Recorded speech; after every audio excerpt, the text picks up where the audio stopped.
Hi, everyone. I'm Tiffany Greene. I work as a historical research consultant for Better Days 2020, and I'm here to talk to you today about some grassroots organizing that took place here in the state as it pertains to the women's suffrage movement, specifically from 1889 to 1899.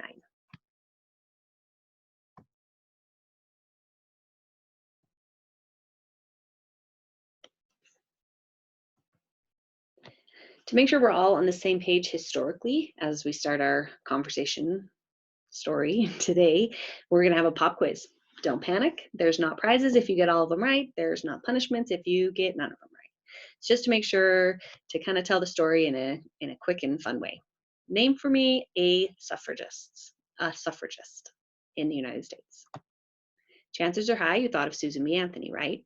She is the quintessential suffragist for our country.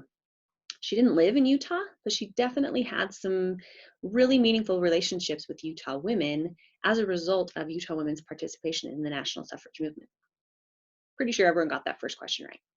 Next, name a Utah suffragist, a woman who lived in Utah and worked for the voting rights of women. If you've been in Utah at all this year, chances are high that you know about Sarah Young, who was the first to vote under an equal suffrage law, first woman to vote under an equal suffrage law in our country. She did so in 1870, 50 years before the passage of a federal amendment, extending that right to women across the nation. You also probably might be familiar with Emmeline Wells, who was Utah's leading suffragist. She published her own suffrage newspaper for 40 years here, worked very closely with national leaders, and was a very high profile Utah woman involved in the suffrage movement. You might also have heard of Sarah Kimball. Back in 1870, she was very influential in getting Utah women the right to vote. She organized a mass meeting of 5,000 women, and one of their demands as part of their indignation meeting, as it was known, was that Utah women should get the right to vote. And a month later, the territorial government agreed, and they passed the law, and that's when Sarah Young became the first to vote under an equal suffrage law. Most of these Utah women that we've talked about thus far have real strong connections with the LDS Church. And at the time in 1870 that we're talking about here, the practice of polygamy was very widespread. And the suffrage story, without going into too much detail, because that's not what my story is about today, but without going into too much detail, the practice of polygamy was very much entwined with the suffrage story in Utah. So my next question on our quiz is, can you name a Utah suffragist who opposed polygamy? And hands down, the leader of the pro-suffrage but anti-polygamy ideology here in Utah has to go to Jenny Froisseth. She lived in Salt Lake. She was not a member of the LDS Church. She was a very ardent suffragist. She worked with national leaders, served on national suffrage committees, but she was also very adamant that the practice of polygamy was abhorrent and needed to be abolished. So she and many women in Utah who agreed with her, as well as the federal government, who also sided with her ideologically, worked hard to repeal Utah women's voting rights throughout the 1870s and 80s. And finally, in 1887, were successful with the passage of the Edmunds-Tucker Act, which, among many other things that it did, it disfranchised Utah women, regardless of their marital status or religious affiliation. That brings us up to kind of where we start our story about grassroots organizing today. And the last question on our quiz is, can you name a 19th century Utah suffragist who lived or did a lot of her work or worked with a lot of women outside of Salt Lake City, outside of the urban center, Salt Lake City, maybe even like Ogden, those big urban centers that we think of when we think of Utah in the 1800s. I pause for a minute because this is maybe where your mind is stuttering a little and it's hard to come up with a couple of names for this. I'll help you out. Down here at the bottom, you see an illustration of Lucy Hepler. She lived in Sevier County, kind of smack dab in the center of the Utah Territory in the 1890s. And she is really representative of these rural suffragists. There were hundreds of them who were advocating for women's voting rights once it had been taken away.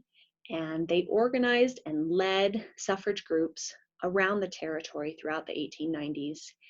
And even though they're obscure and we maybe don't know their names as much, they really did, their grassroots organizing contributed in a major way, not only to the Utah suffrage story, but I believe to the national suffrage story as well. It propelled that national suffrage movement forward. We're also going to talk a little bit about Elizabeth Taylor. She was, when she lived in Utah, she did live in Salt Lake City, but she was born and raised in Kansas before that and lived in Colorado after living here in Utah. And she worked hard to organize women throughout the Western United States. Women from Kansas, from Oregon, from Wyoming, from Nevada, from Idaho, from Montana, African American women. She really worked hard to organize them and advocate for their rights. We're going to round out our conversation today talking about Hannah Caepa, who did live in Utah for a time, but not in Salt Lake City. She lived in Yosepa out in Tooele County. And after she was born and raised in Hawaii, lived in Yosepa for a time, and then moved back to Hawaii in the later part of her life. So these three women they really encompass what I want to talk about today when we talk about grassroots organizing. You know, movements, you have the national leaders, you have the Susan B. Anthonys, the Emmeline Wells that people really know about and come to mind really quickly when people think of the suffrage story. But Utah's suffrage story is so rich and strong, and it has these wonderful stories of women like Lucy and Elizabeth and Hannah that help us really fill out and get a more full picture of what the suffrage story was in Utah in the latter half of the 19th century. 1887, we have the voting rights of Utah women taken away, right? So in 1889, Utah women, under the direction of a national suffrage association that was led by Susan B. Anthony, like I mentioned, there was a lot of meaningful relationships that went on with those national organizations. But in 1889, the Utah women, under the direction of Emily Richards, organized the Utah Women's Suffrage Association. There was a territory-wide organization that had affiliate associations in 21 of the 27. We found documentation for 21 of the 27 counties. And underneath those county associations, they also had smaller town/city associations.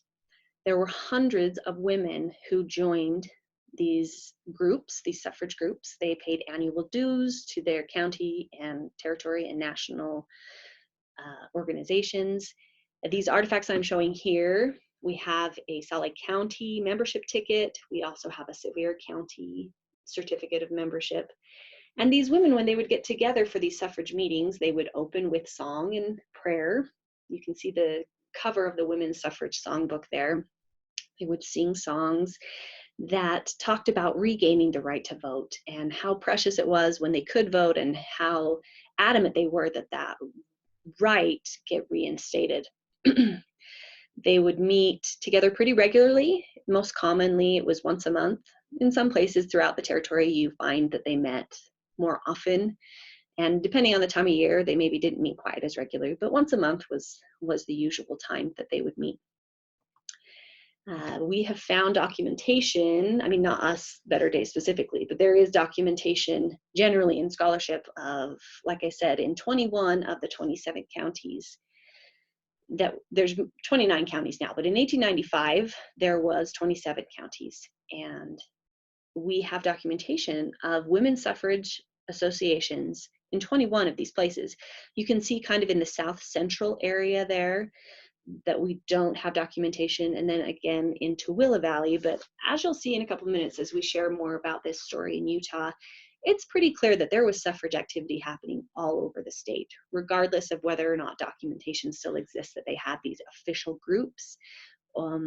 It's very clear that suffrage was a hot topic at the time. That most Utahns knew about it, and if they weren't involved in it themselves, they knew of someone who was involved in it and was advocating for women's voting rights to be reinstated in the state.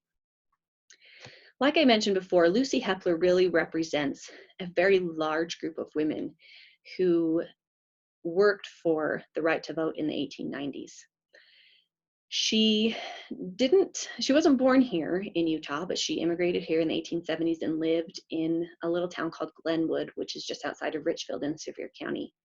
She was part of the county Women's Suffrage Association leadership. As you can see, the artifact we have here on this page is a little newspaper clipping, and it mentions her name as a vice president of the county association. But she also was president of the Glenwood Women's Suffrage Association. That's one of those smaller town groups that we were talking about earlier. Lucy, much like many of the rural suffragists here in the state, had a lot of other responsibilities and other leadership roles, mostly involved with the LDS Church, right? And so this artifact here on this page is actually written in her handwriting. It's a letter from the church archives. You can see her signature there. She's the stake president of the primary. She served in that calling for 25 years. And so on top of being a civic leader, she was also an ecclesiastical leader, which is very common for most of these rural women in the suffrage movement. You see a lot of crossover in that. I wanted to also share with you stories about Lizzie Taylor, Elizabeth Taylor. She was known as Lizzie in the papers that reported at the time. She and her husband William lived in Salt Lake City, and they ran the Utah Plain Dealer. You can see the masthead of that paper up there on the screen. It was an African-American paper published and distributed here in Salt Lake City in the 1890s. She was the compositor and the typesetter for the paper. But outside of that work as a journalist, she was a suffragist as well, and politically involved in the political process. She and her friends Alice Nesbitt and Ida Hines organized Republican clubs for African American women in the 1890s. And at the turn of the century, a couple of years later, she actually organized the Western Federation of Colored Women. That's what it was called at the time. And she recruited women from all over the Western United States. She sent out letters asking for their participation in her organization. And they came to a convention in 1904, and then they held annual conventions thereafter. And they discussed issues that were important to African American women at the time. One of them was definitely voting and making sure that African Americans here in Utah and across the West, if they had been granted that right to vote, that they take advantage of that. And if they hadn't been granted that right to vote by their state or territorial legislatures, to advocate for it.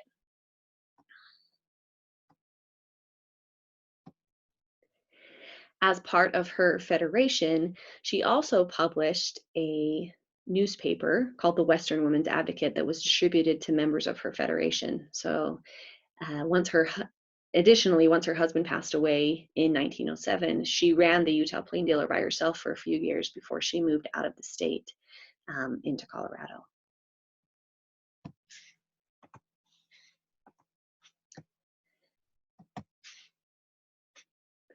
So kind of backing up a little, we've been talking about turn of the century with Lizzie Taylor, but backing up just a little bit to get a discussion going of the Constitutional Convention that happened in the spring of 1895. Utah women were not voting, right? And they had these suffrage organizations all around the territory advocating for that right to get reinstated. And in the spring of 1895, when the Constitutional Convention was being held in Salt Lake City, it seemed before the convention started that it was a foregone conclusion that there would be an equal suffrage clause in our state constitution. There had been 6 years of these suffrage groups advocating for it to happen. It seemed like the perfect opportunity to include it.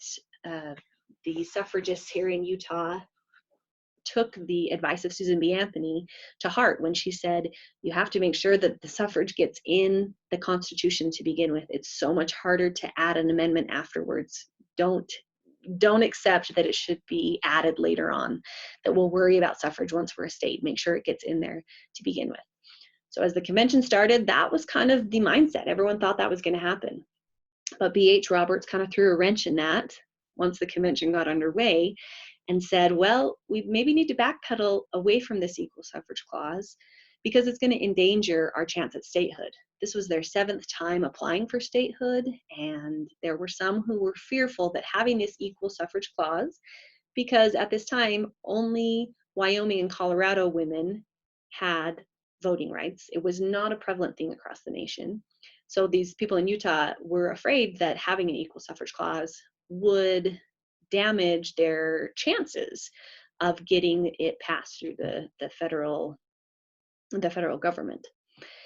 But once he threw a wrench in the convention in 1895, Utah women in these suffrage associations sprang into action, right? They had been rallying for 6 years prior, and they weren't going to take it. They weren't going to take, we'll just wait till after we're a state for an answer.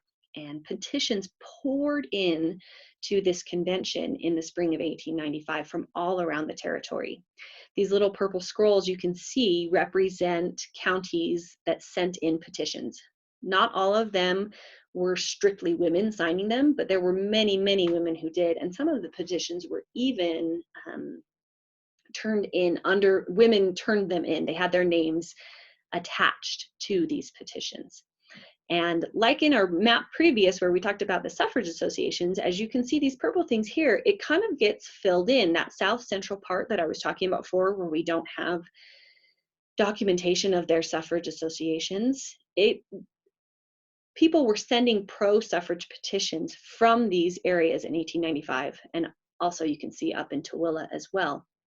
And so it appears from this historical evidence that there may have been suffrage activity in those areas. We might not know specifically when their organizations were organized, but it's pretty clear that there were people in those areas that cared about suffrage and that were advocating for it to be included into our state constitution.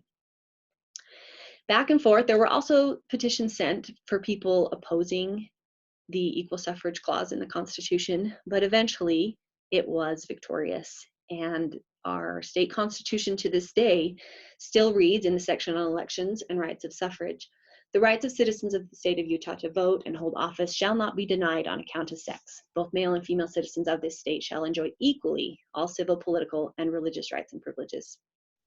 So the Utah women were victorious. We have Susan B. Anthony there in the center. I don't know if you can recognize her with the glasses.